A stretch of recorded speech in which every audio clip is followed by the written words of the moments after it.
Hey, welcome back. I'm Wes Wood, the Income Guy, and today we're talking about how to minimize your retirement taxes and maximize your income. So far, we looked at how different sources of your retirement income are taxed, but now let's look at some of the recent tax law changes and how they're going to affect you in one of the biggest financial risks in your retirement. As you probably already know, in 2019, Congress passed the Secure Act, and it imposed sweeping changes to the financial industry and laws that affect retirees, including some of the following: eliminating the age which you can contribute to your IRAs, raising catch-up contributions and contribution limits to 401ks and simple IRAs, and then raising the Social Security wage tax to $142,800, and raising limits on long-term care premium deductions up to 100% if you're self-employed. But one of the biggest changes imposed by the Secure Act was raising the age for taking your first required minimum distribution from age 70.5 to age 72. And that gives you an extra 1.5 years to grow your retirement savings accounts tax-free. But what's more, the starting age will rise steadily higher over the next decade because of Secure Act 2.0, which is expected to pass in Congress very soon. And what it's going to do is take your first required distribution up to 75 years old by the year 2032. That'll give you even more time to grow those retirement accounts tax-free. But here's the real important point about this. Don't put off preparing for RMDs and the strategies because you have more time. As I already noted, creating the right plan to satisfy your RMDs is one of the most important steps in retirement planning. And by the same token, having the wrong plan is one of the costliest mistakes that you could end up making. And here's the reasons. RMDs start around 4% of your IRA balance, and they increase year over year as you get older. And if you don't calculate them correctly, the IRS could slap you with a whopping 50% penalty. And that could be the least of your problems if you also don't have the right asset allocation in place. That means an allocation that allows you to satisfy your RMDs without the risk of spending down your principal. And in my experience, that means a strategy that can generate at least 4% in interest and dividends. And if you're earning less than that, you could be in danger of cannibalizing your account when it comes to your principal because you're liquidating principal to satisfy your RMDs, which again is even a bigger problem than the larger tax burden that you've incurred.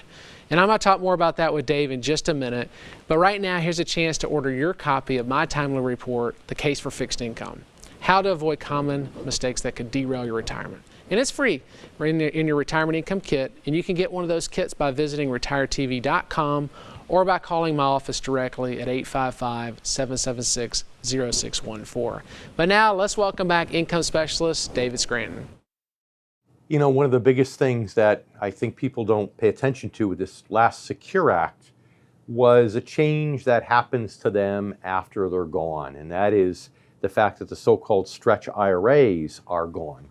And essentially, that means that you can't defer the taxes after your death for as many years any longer. And that's a big deal I think, people need to be aware of.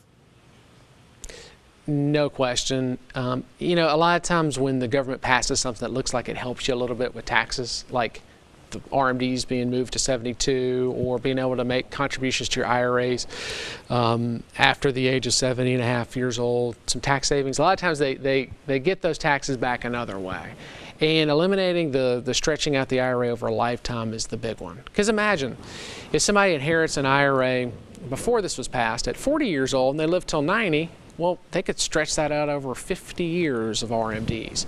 But now it has to all come out within 10 years. So you can imagine it's going to create a lot more taxes and tax revenue. And it's something we definitely need to prepare for when we're estate planning with our clients.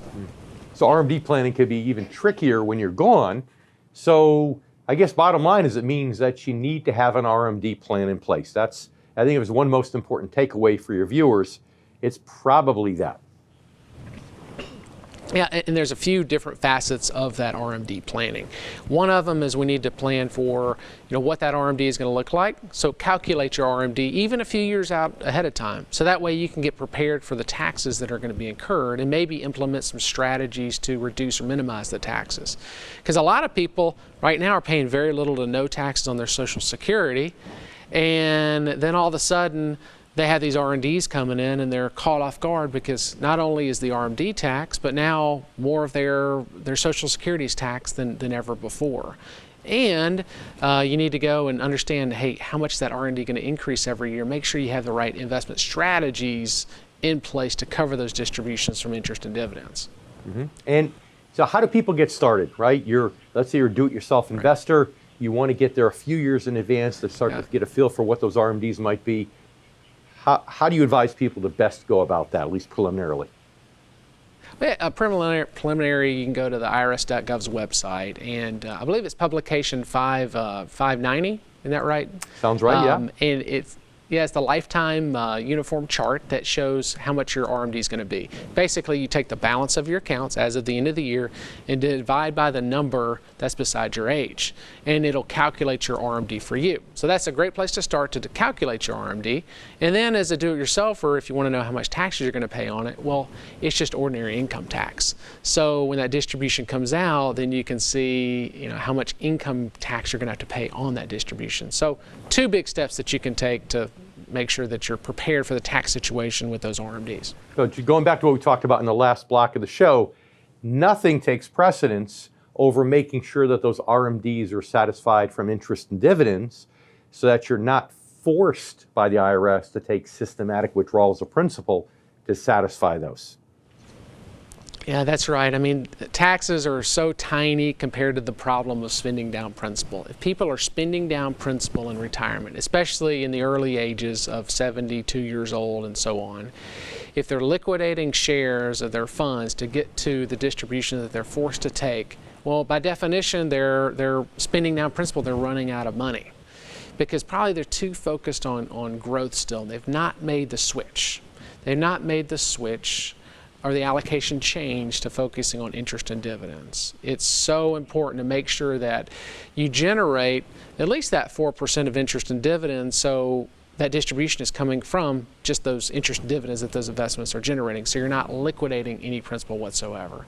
But yeah, Dave, thank you again, and do stick around. But coming back, I'm going to share some tax tips that you may be able to use every year that you've reached your retirement age. I'm Wes Wood, the Income Guy, and you're watching the Retirement Income Show.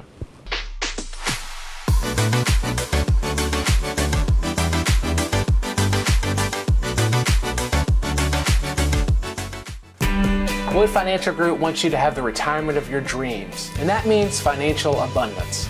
Knowing retirement can last for over 30 years, our team is focused on providing income-producing strategies so you can live comfortably and worry-free.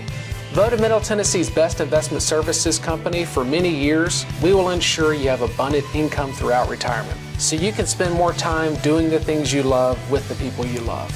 Wood Financial Group, abundance for life. Retirement accounts like 401ks and IRAs are great tools to save for retirement. They offer tax advantages to help keep more money in your pocket. But withdrawing money from your accounts can have a huge impact on your tax liability. Take money from the right account at the right time and you could minimize it. But taking money from the wrong account at the wrong time could result in a big tax burden. If you're not sure what you should do with your 401k in retirement, visit retiretv.com to schedule a free, no-obligation conversation with Wes Wood and Wood Financial Group.